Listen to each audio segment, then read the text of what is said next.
Today is Monday, February 5th. I'm Melissa Holmes with a look at what's happening in the news. The U.S. and the U.K. struck 36 Houthi targets in 13 locations in Yemen Saturday, and a second wave of assaults to stop Iran-backed groups from attacking international shipping. The U.S. said it has also fired defensive strikes in Yemen Sunday, and government officials say there is still more to come. The strikes follow an air assault in Iraq and Syria on Friday that targeted other Iranian-backed militias in retaliation for the drone strike that killed 3 U.S. troops in Jordan last weekend. The Biden administration did suggest its response would not be limited to one night, one target, or one group. President Biden said that the United States does not seek conflict in the Middle East or anywhere else in the world, but added, quote, "If you harm an American, we will respond." Forest fires raging in Chile have killed at least 112 people, with hundreds still missing in the devastation. Firefighters are working to stop the spread of the flames, which have already destroyed entire neighborhoods in central Chile. In a news conference on Saturday, Chile's interior minister said there are 92 active fires and nearly 1,400 homes have been affected. The fires triggered evacuation in several of the country's central regions, and the Chilean president announced 2 days of national mourning starting today. He also warned that the country faces a, quote, "tragedy of great magnitude."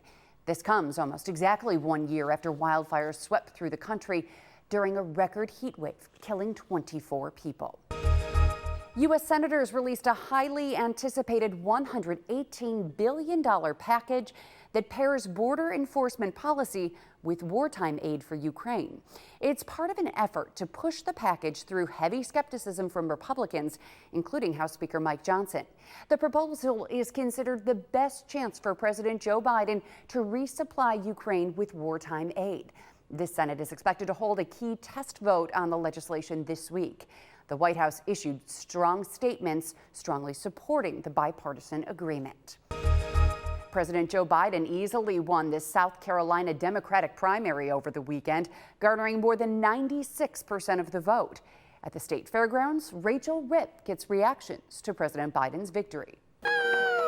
Voters young and old turned out Saturday night at the South Carolina Democratic presidential primary watch party.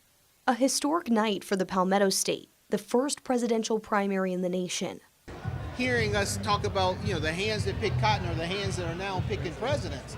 I mean, that is impactful, it is powerful, and that is the imagery that is important for the nation to see. Jamie Harrison, the National Democratic Party chair, Crystal Spain, the South Carolina Democratic Party chair, and U.S. Congressman Jim Clyburn, all saying they hope this is the case again in 2028. Spain explained that 6,000 new voters participated in early voting in the South Carolina Democratic primary for the first time, with a 14% increase in black voter participation. She says her Democratic Party team hosted 115 events in 32 South Carolina counties these past couple weeks. Dominique King and Devin Jackson were attendees tonight from Mercer University in Georgia, watching everything unfold for their political primary class.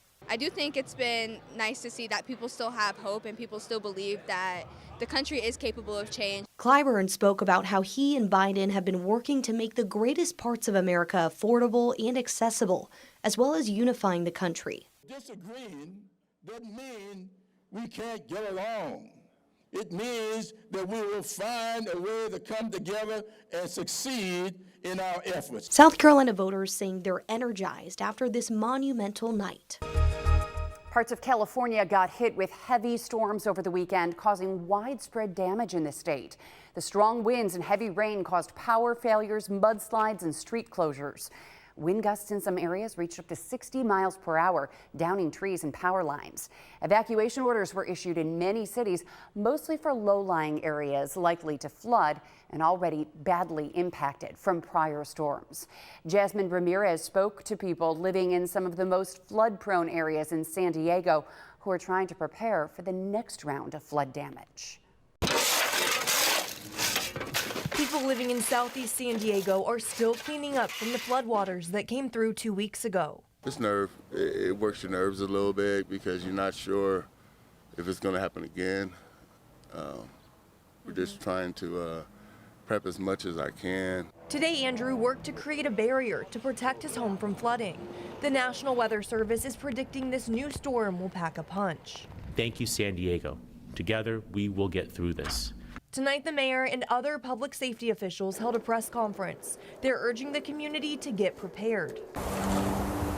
Portions of the city will have periods of high wind gusts up to 30 miles per hour into early this week. We ask the public to stay on alert. They say some areas of San Diego could get half an inch of rain per hour. There will be extra firefighters, lifeguards, and dispatchers on duty, along with 8 swiftwater rescue teams. A shelter is open at the Balboa Park Gym, and a hotel is providing temporary shelter to some flood victims. The city says it cleaned out more than 4 miles of channels. Last Thursday, ahead of that storm, we asked the public to avoid any kind of outside activities that were not necessary. And I want to ask that again. We saw very few rescues. We saw very few calls for service, and that was because you heeded to those requests. FIFA announced the 2026 World Cup match schedule Sunday afternoon. Houston and Dallas are going to host a total of 16 World Cup matches. Houston is set to host 7 matches at NRG Stadium, which includes 5 group stage games and 2 knockout games. And Dallas will host the most matches of any city, with 9 games to take place at AT&T Stadium over the 39-day tournament. This is expected to bring a huge economic boost to the 2 cities, and it's something Texas soccer fans have been anticipating for a while. So I'm thrilled with this result. We've got 7 games.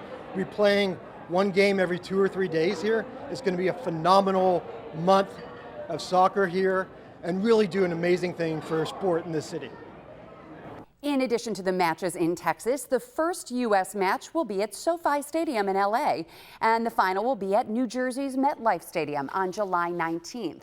We won't know which teams are playing in these matches until the end of next year or early 2026. The biggest night in music wrapped up on Sunday night, and this year's Grammy Awards did not disappoint.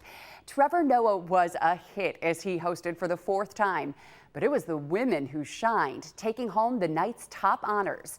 Billie Eilish won Song of the Year for What Was I Made For from the blockbuster hit Barbie. Miley Cyrus took home Record of the Year for Flowers. SZA gave a tear-jerking speech as she accepted the Best R&B Song Award for Snooze. Phoebe Bridgers took home the most trophies, earning 4 wins in total, including 3 with her band Boy Genius. But it was Taylor Swift who made history. Taylor Swift.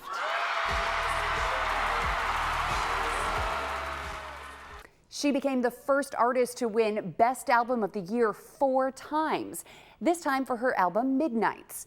The award was handed out by the legendary Celine Dion, whose surprise appearance wowed the audience. Earlier in the night, as Swift accepted the award for Best Pop Vocal Album, she also announced yet another new album on the way in April, posting the album cover for the Tortured Poets Department moments later. Some of the other big moments from the Grammys included performances by living legends, including Billy Joel and Joni Mitchell, a heartfelt rendition of Fast Car with Tracy Chapman and Luke Combs, and Jay-Z receiving the Dr. Dre Global Impact Award. And it looks like the luck of the Irish is arriving sooner than expected as the McDonald's Shamrock Shakes return. The shakes are now available at McDonald's locations nationwide. The early return comes 2 weeks ahead of last year's rollout. The Oreo Shamrock McFlurry is also coming back, and McDonald's hasn't announced an end date just yet, just saying while supplies last. But if these specialty shakes are not your pot of gold, McDonald's will still have their chocolate milkshakes ready to go. You're all caught up. Thanks for joining us. I'm Melissa Holmes. Have a great day.